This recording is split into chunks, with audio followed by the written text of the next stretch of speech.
Picture this. You step out of your front door on a blustery Irish morning, coffee in hand, and plug your electric car into your neighbor's charger, right there in their driveway. There's no frantic hunt for a public charger, no looming fear of running out of power on a rainy back road. It sounds like a small, friendly gesture, but what if this simple act is actually the key to unlocking Ireland's electric vehicle revolution? Today we're diving into a bold experiment that's not just about technology, it's about reshaping how we think about energy, mobility, and even the role of money in our communities. Could paying homeowners to open their driveways become the catalyst that finally propels Ireland's electric dreams into high gear? Or are we about to open a Pandora's box of challenges that nobody anticipated?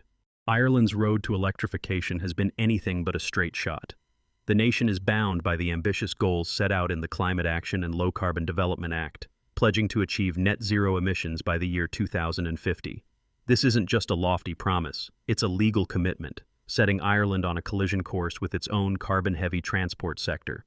Transportation is responsible for a significant slice of the country's greenhouse gas emissions.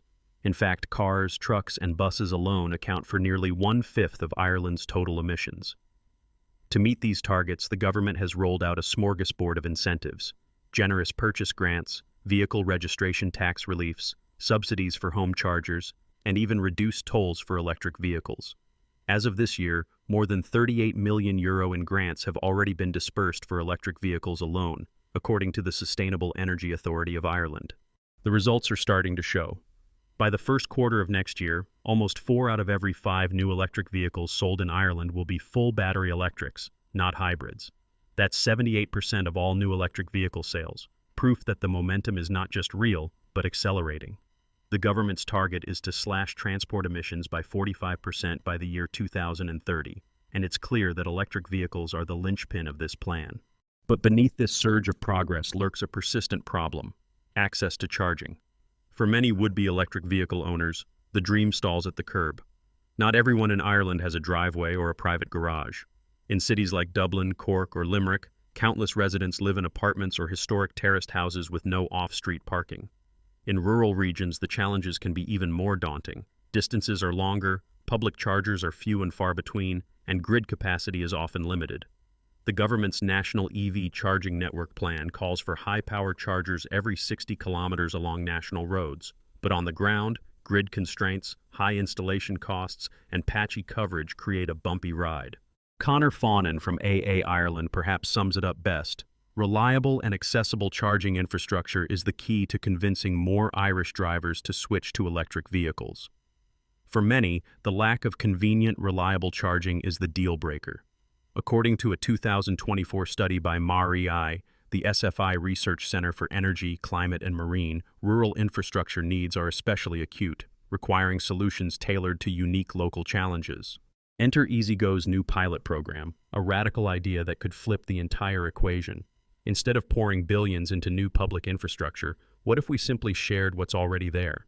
With government backing and a €140,000 budget, EasyGo will install free chargers at carefully selected homes in urban hotspots like Stoneybatter and Phibsborough, the commuter town of Kilcock, and the rural energy test bed of Dingle. The goal is to recruit clusters of 15 to 20 homeowners and small businesses in each area, turning private driveways into public charging hubs. Here's how it works. Homeowners get a modern charger installed at no cost to them. Through EasyGo's digital platform, they control when their charger is available to neighbors or the public. Full flexibility, complete privacy if they want it. Each month, homeowners are reimbursed for every kilowatt-hour delivered, always at least matching their electricity costs, and sometimes earning a tidy little bonus. The scheme is designed to run for 12 months initially, with the option to extend to 2 years and roll out to more towns if it proves successful. This isn't just about plugging in cars. As Dr. Lisa Ryan from University College Dublin's Energy Institute explains, shared charging schemes are vital for equitable EV adoption, especially in urban areas with limited private parking. The hope is that by leveraging community energy, Ireland can close the gaps left by traditional infrastructure, bringing the benefits of electrification to everyone, not just those with big houses and private garages. But this spirit of generosity comes with strings attached. The scheme raises thorny questions. Will enough homeowners actually want to participate, opening their property to strangers or even just neighbors? Privacy and security are real concerns, especially in less close-knit communities. While the promise of reimbursement is attractive, some may find the administrative hassle too much or worry about wear and tear on their property. There's also the issue of scale. Can this model really work outside of tightly knit urban neighborhoods or rural test beds like Dingle?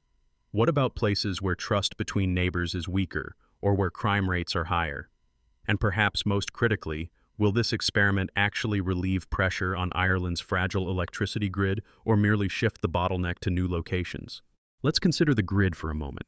As more electric vehicles plug in, sometimes all at once, during peak hours, the strain on local electricity networks could spike dramatically. Dr. Hannah Daly from University College Cork warns, smart charging solutions are needed to manage the impact of EV charging on the electricity grid. If not managed carefully, surge demand could lead to blackouts or soaring electricity prices, undermining public confidence in the entire transition. The Commission for Regulation of Utilities emphasized in a recent report that incentivizing off-peak charging cars at night for instance, could significantly reduce grid strain and lower costs for everyone. Yet, the upside of this scheme goes well beyond simple convenience or cost savings. Community charging has the potential to empower ordinary residents to take charge, literally, of their energy future.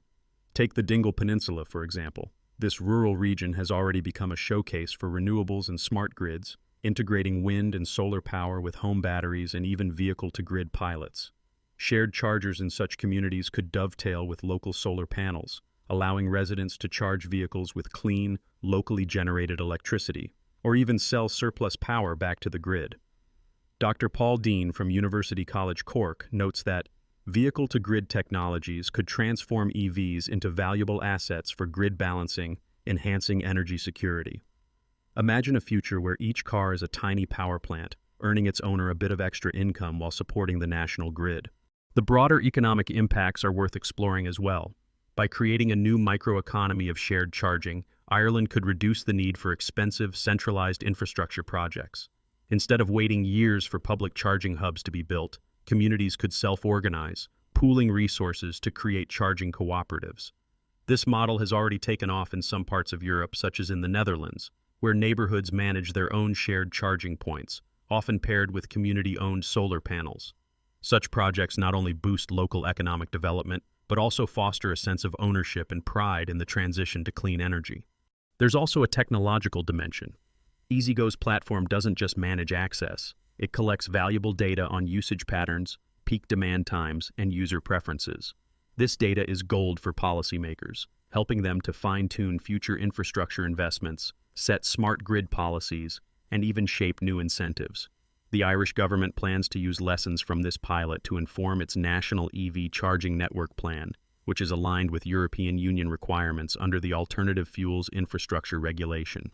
These EU rules set minimum targets for charging station coverage and capacity, pushing all member states toward greater accessibility and reliability.